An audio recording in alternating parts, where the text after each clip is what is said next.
Well, as most of you can see, I'm by myself tonight. Our usual host, Brock Jameson, is taking the night off. He's had a pretty long week, just to say the least, and he's going to catch up on some sleep, so I'll be going solo tonight. It'll be a fairly shorter episode being solo, but I'm going to do whatever I can. We'll give it a shot, but it's been a pretty interesting NFL season. It's been pretty weird. The Chiefs, the Ravens, the Bengals, Joe Burrow, Lamar Jackson, Mahomes, none of them might make the playoffs. It's been odd. What makes it even weirder is yesterday, the Colts announced they were bringing in who else but 44-year-old Philip Rivers for a physical. Well, he's out. He's throwing footballs. He's practicing. All he needs to do now is sign a contract. I'm not going to lie. I love Philip Rivers. Dude's awesome. I hope he does well. Devout Catholic with 8 children and or 8 or 10, something like that. But I want to see him do well. It'd be an interesting story if he can get the Colts to the playoffs, and I'm rooting for it. I really am. That's going to be a great story. I'd love to see it. Segment 1 is kickoff. Going solo, I'm going to avoid college football this week for the most of it. When Brock comes back next week, we're going to get into the college football playoffs because I know we're all excited about that. It's college football season. But yeah, we're gonna have our review booth. I will personally avoid a main topic for tonight. That's just something I'd like to have a discussion with Brock. And I'll give you some money lines, and we'll have some previews for next week's games. To review last week, we are going to start with the Buffalo Bills and the Cincinnati Bengals. Guys, this was a game I knew the Bengals were going to win. I didn't think the Bengals were going to win. I knew the Bengals were going to win this game because the Bengals have owned the Buffalo Bills every single matchup they've had. And that's the way it looked coming into this game. That's how it was starting. The Bengals had a pretty decent lead. They were in total control of this game. But then Joe Burrow, who was having such a good game, he was throwing that touchdown pass in the corner to T. Higgins. It was so clean, so perfect. He's playing in the snow. He's got that ice in his veins. He then goes and he throws one of the worst picks I've ever seen in the NFL. This so accurate dude. He just throws a bad pass. And they were talking about his accuracy, and they're like, okay, the dude gets a pick 6 out of it. The commentators are saying, hey, he's still so accurate. It won't happen again. The very next play, this one is tipped, but Joe Burrow throws yet another pick. What are the odds? Back-to-back plays. The dude is so good. I just can't believe it. I can't believe that was the deciding factor of the game. And after that, the Bills just ran away with it. They won this game. But yeah, overall, Joe Burrow threw 284 yards, 4 touchdowns. Like, he was so good, but those 2 picks, they cost him. They cost him so big. T. Higgins was he had 2 monster touchdowns in this game. He had that one in the first half where he caught it off the left side. Perfect placement by Joe Burrow. And then the one-handed towards the end of the game, he was just on fire. Jamar Chase was a little bit quiet tonight during this game with 5 receptions for 44 yards. But hey, that Bengals, it was mainly just those two picks. That was the deciding factor. But going on to our next game, I am going to talk about none other than the Houston Texans at the Kansas City Chiefs. Gotta talk about it, guys. The Chiefs are officially limping. They are 1 loss away from being done. They need some help. Who knows? I'm not going to get into their playoff chances too much, but they're hopping on 1 leg right now. This game was their prove-it game, and they couldn't do it. And this game really does fall on the hands of Harrison Butker for missing that 44-yard field goal. That doink, so loud the whole world heard it. That could have been so big, because coming into the second half, we were tied 10-10, and the Chiefs were stopping this Texans offense. Our defense was stopping them. 3 and out, 3 and out, 3 and out, 3 and out. 4 straight drives. The Texans couldn't get anything done. We were getting pressure. We were coming home. Chris Jones was playing the game of his life. Mike Dana had some good rushes. And I mean, after that fourth stop, we get the football back. And on our own side of the field, on 4th and 1, this is where those 3 points could have been so big. If we were up in the third quarter, 13-10, we would have punted this football. But no, we decide to go for it, which I don't really agree with, but I'm like, whatever. This team, I don't know what it is. Patrick Mahomes goes in the freaking shotgun instead of going under center. I don't know what it is with the Chiefs, and I don't know why they don't like to go under center. They don't like to do it. But you're turning a 4th and 1 into a 4th and 5 when you do that. And then instead of just giving it to Kareem Hunt for that 1 yard, he's automatic. You decide to throw it. You throw it to Rashee Rice, he drops it. You don't get it. Well, the Texans take advantage and they take the lead. Later on in the game, 4th and 4, you decide to go for it again with like 8 minutes left. Okay, they go for it. They throw it. Rashee Rice, wide open, right in his hands, right in the chest. It was a perfect football. He drops it. And just when you think the game is then over, Mahomes still gets another chance with 3 minutes left. He throws it to his right. Travis Kelce drops it. And then right afterwards, he throws it again to his right to no other than Travis Kelce. It's a redemption moment. He doesn't just drop it. He bobbles it. He bobbles it over his head and hands the Houston Texans this football game. This was their prove it moment. The only people who proved it was Pat Mahomes and Chris Jones. These guys wanted this game. This team had 8 drops tonight. If you drop 8 footballs, you just don't want it that badly. This team's tired. They probably need to miss the postseason, honestly. They've played 19 extra games during this dynasty with all these playoff games, but they need a break. They are obviously tired. It's just not their year. Props to Houston. Houston's showing they're legit. After starting the season 0-3, they have come to life. Now, the final game I'm going to review is the Philadelphia Eagles at the Los Angeles Chargers. In other words, the turnover fest. This was the first game since the 1970s where a quarterback has thrown an interception and in the same play fumbled the football. That's right, Jalen Hurts did just that in this game. Early in the first half, he throws a horrible pick. They're driving too. They're entering the red zone. They're in field goal range. He throws a horrible pick. Then the Chargers muff it. Jalen Hurts recovers it, stands up. What does he do? He fumbles it. The same play. Jalen Hurts has 4 picks all game. Inconsistent. It was bad. Justin Herbert had a pick too, so they were handing it to each other. There was all types of fumbles. Eagles, though, they had control of this game. With 2.5 minutes left, they're driving down the field. It's tied 16-16. And Jalen Hurts throws a beautiful football. He throws a beautiful football, lofts over to A.J. Brown. A.J. Brown doing all this talking, I want the football, drops it. Goes right over his shoulder, just falls through his arms. He drops the football. So the Eagles have to settle for 3. And Justin Herbert, with that broken hand, toughing it out. He's hitting all of his receivers. Keenan Allen just having a good game. They get him field goal range before time expires. Dickerson, my gosh, this dude is so accurate. It doesn't matter if he's 44 yards, 50 plus. It's straight down the middle every time. He leads them to overtime. And then the Eagles win the coin toss, and they defer, which I can agree with that opinion because they've done a good job holding the Chargers most of the night, and they hold them to 3. So Philly, all you got to do is kick a field goal or get a game-winning touchdown. And it looks like they're going to do just that.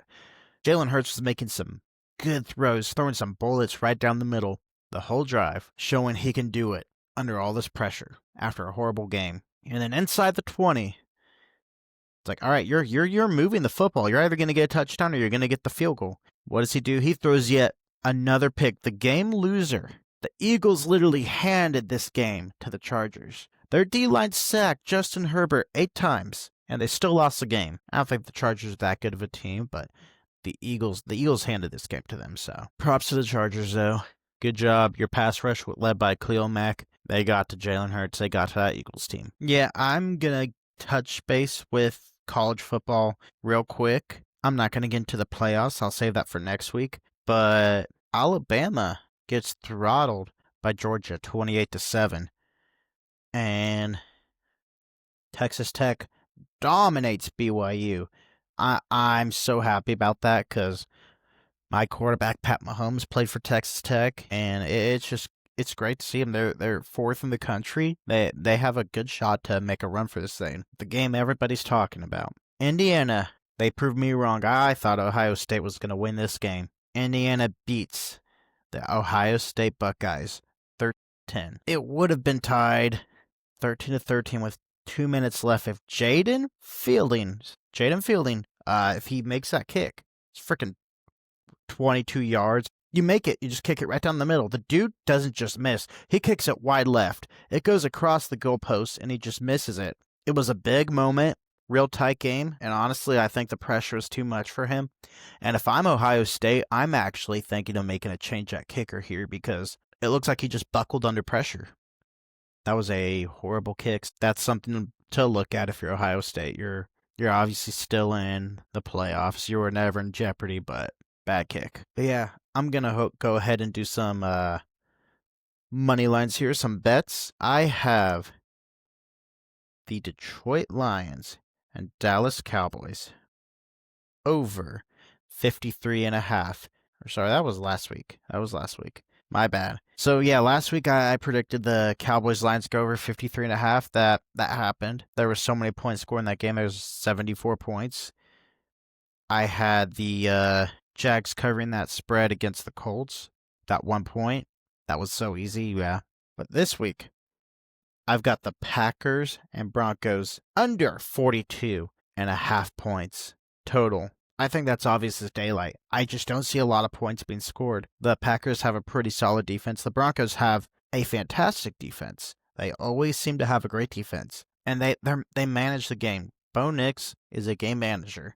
And when that defense holds the Packers to like 14 points, the Broncos are only going to have to freaking put up 17 or so. So yeah, I'll go under the total there. I have the New England Patriots covering the spread against the Buffalo Bills. Can you believe the New England Patriots are 1.5 point underdogs versus the Buffalo Bills? How?